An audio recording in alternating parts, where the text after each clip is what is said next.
Greetings, accounting aficionados. If you're watching this anywhere near when it was recorded, congratulations on finishing yet another April 15th.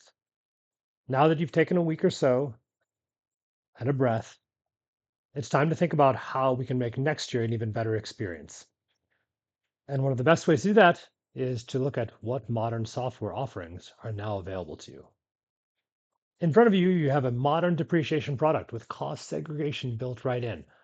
But one of the things that we hear is that however great this new software is, the task of taking old data into new software is a terrifically onerous one and really makes it challenging to adopt new software because of the labor involved in pushing those new data in. So today I'm going to show you not all the cool features of this modern depreciation product, but how easy it is to get your data in so that you can enjoy the benefits of these new features. Let's log right in. And here we go. One of the things that I wanted to show you is how easy it is to log into this. I didn't have to go into any remote box, no remote users. This is just a web app meant for you. And here we are with big client industries. It is super easy to import clients, so I won't even show you that, but let's get to the challenges. Let's go to assets. Big client industries has already started its 2026 return. And because they are big, we get to do a bulk import, and we are going to go big.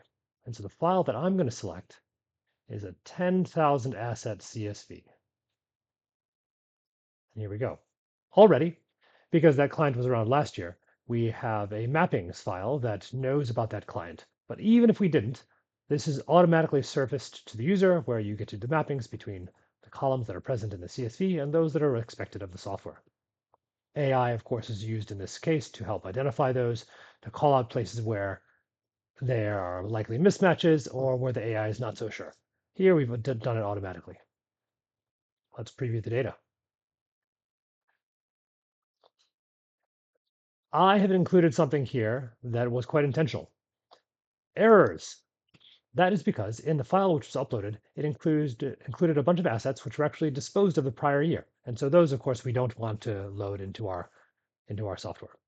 What you can see here is the first 50 of the 10,000 rows of data that would have been loaded in. I'll go through those in just a second, but let's go ahead and hit this import button to get the import started. Nothing here should be terribly surprising. We're going through some of the basic data associated with any of these assets. And I understand that normally you would have time to go, I don't know, take a drive around the block or a long walk before these assets get imported. That is not going to be the case here.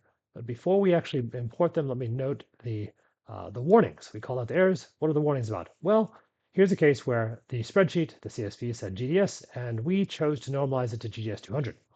Anytime something like this is done by the software, it is going to be raised to the user such that they can choose whether or not to respond to it.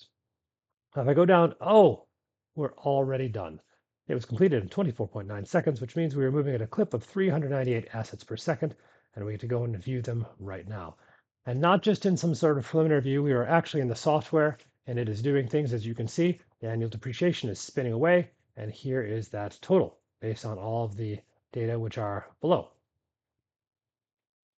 Now, we're done. That's how easy it was to load in just about 10,000 assets because the balance here between that and 10,000 were already disposed of the prior year. And just so you know that there's real stuff going on, here are 200 of the assets. So I scroll all the way down. That ends in A's, but the data are easily accessible to you. Look at that. Each one of those columns is just going to let you navigate through the data how you might like to. And if I go back and I just click on one, you'll see how rapidly we get to pull up each individual item. I'm not going to go through all the features, but hopefully you see some things already that are quite attractive. For instance, in these calculation notes, you will notice that every single time something is done, we are going to tell you about it because that's the way software should work. If you want to make notes to your friend, you can note to them. If you want to dive into details, you can dive into all the details. And I won't click on this, but I strongly encourage you to do it. You can start cost segregation studies right from this interface. Okay, this is just the beginning. On the left, of course, you see all your standard forms and reports. You see cost segregation studies. Here's where a deep dive is. I strongly encourage you to explore, to check out the software, reach out, comment right on the bottom of this YouTube video, engage, and we look forward to seeing you in the software.